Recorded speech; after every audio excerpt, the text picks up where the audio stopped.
السلام عليكم وأهلا وسهلا بكم. اليوم راح أقدم لكم سلطة البرغل اللذيذة بمكونات سهلة. خلينا نشوف مكوناتها وطريقة عملها.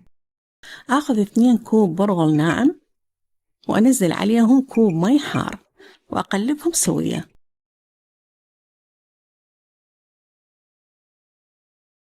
وبعدين أغطيه وأتركه إلى أن يمتص البرغل المي. هسه خلينا نشوف الخضروات اللي راح نحتاجهم.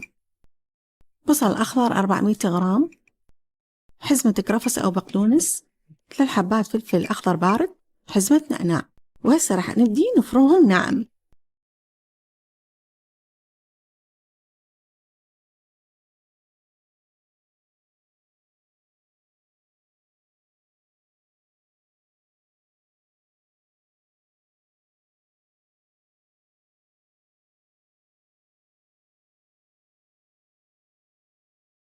هسه آخذ البرغل بعد أن امتص المي وصار بهالشكل هذا، صار كتلة واحدة، أنزله بمكان أوسع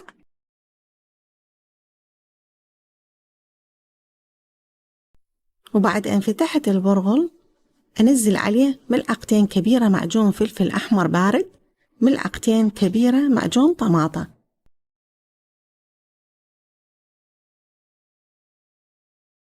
وأقلبهم تقليب كل الزين مدة تقريبا 5 دقائق.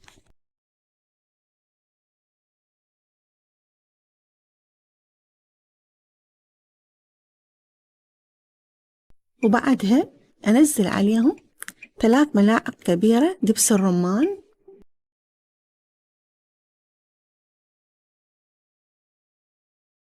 وملعقتين كبيرة زيت الزيتون، واستمر بالتقليب.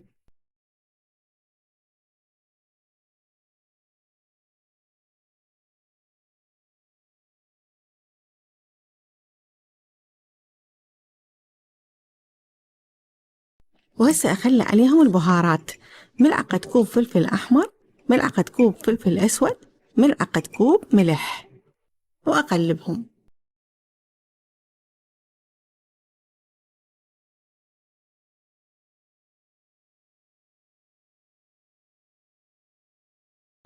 وبهاي المرحلة أنزل عليهم كل الخضروات اللي فرمتها